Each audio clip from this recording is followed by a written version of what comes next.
Imagine a child who is constantly moving, tapping their feet, and speaking out of turn. They start tasks but never seem to finish them, easily distracted by the slightest noise or movement. Another child might daydream for hours, struggle to follow instructions, and frequently lose their belongings.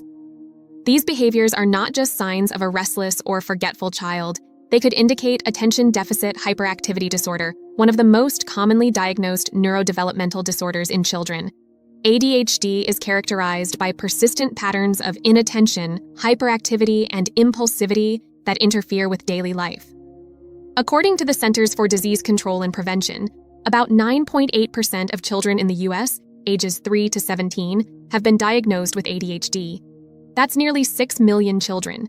It's not just a childhood disorder. Up to 60% of children with ADHD continue experiencing symptoms into adulthood. Historically, ADHD was misunderstood. In the early 20th century, children showing hyperactive behaviors were often labeled as having minimal brain dysfunction or just being troublemakers. The modern understanding of ADHD began in 1937 when Dr. Charles Bradley discovered that stimulant medication could help hyperactive children focus. However, it was not until 1980 that the term attention deficit disorder appeared in the DSM-3, later updated to ADHD in the 1987 edition. Today, ADHD is categorized into 3 main subtypes.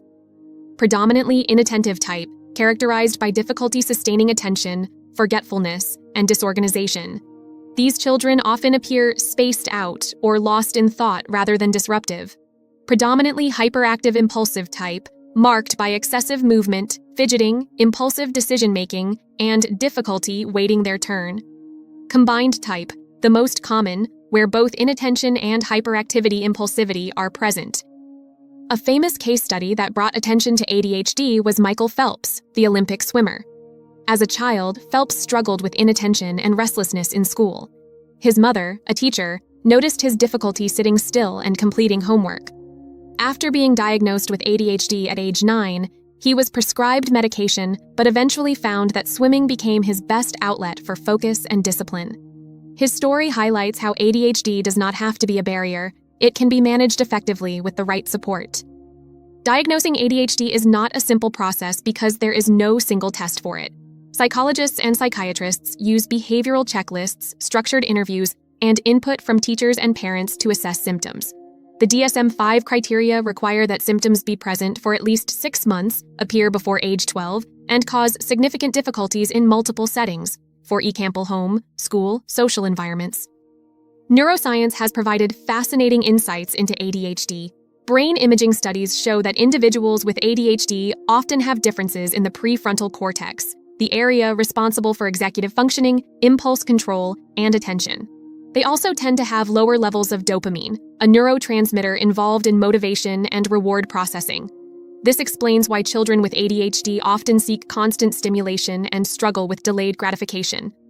Managing ADHD requires a multifaceted approach, and what works best depends on the individual child. The 2 primary treatment methods are behavioral therapy and medication. Behavioral therapy focuses on helping children develop self-regulation skills, improve organization, and manage impulsivity. Medication, particularly stimulants like methylphenidate, Ritalin, and amphetamines, Adderall, has been shown to improve focus and impulse control in 70 to 80% of children with ADHD. However, medication is not the only solution. Many families opt for non-medication approaches, such as cognitive behavioral therapy to help with emotional regulation, classroom accommodations, such as extra time on tests or movement breaks. Dietary changes. Some research suggests that reducing sugar and artificial additives may help with hyperactivity, though findings are mixed. Mindfulness and exercise. Studies show that activities like martial arts, yoga, and structured sports help children with ADHD improve focus and self-control. One of the biggest misconceptions about ADHD is that it's simply a discipline problem or that children will outgrow it. In reality, ADHD is a neurological condition, and while symptoms may change with age, many adults with ADHD still struggle with time management, organization, and impulsivity. Another misconception is that ADHD is overdiagnosed. While there has been an increase in diagnoses, this is partly because of greater awareness and improved diagnostic tools. However, ADHD can also be underdiagnosed, especially in girls who often exhibit less hyperactivity and more internalized symptoms like anxiety and forgetfulness. A well-known advocate for ADHD awareness is Dr. Ned Hallowell, a psychiatrist who has ADHD himself. He reframes ADHD not as a disorder, but as a different way of thinking, one that comes with challenges but also strengths, such as creativity, problem-solving, and high energy levels. He emphasizes that with the right support, children with ADHD can thrive. So, how can parents and teachers help children with ADHD? One of the most powerful tools is positive reinforcement. Rather than punishing inattentive or impulsive behavior, focusing on praising small achievements and setting clear, consistent expectations. Studies show that structured environments, visual schedules, and breaking tasks into smaller steps greatly improve focus and behavior.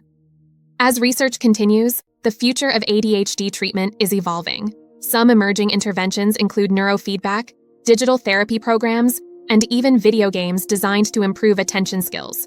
The FDA recently approved a video game therapy called EndeavorRx, designed to enhance cognitive control in children with ADHD, a promising step toward technology-driven interventions. Ultimately, ADHD is not a one-size-fits-all condition. Each child is unique, and with the right support, strategies, and understanding, children with ADHD can channel their energy into success.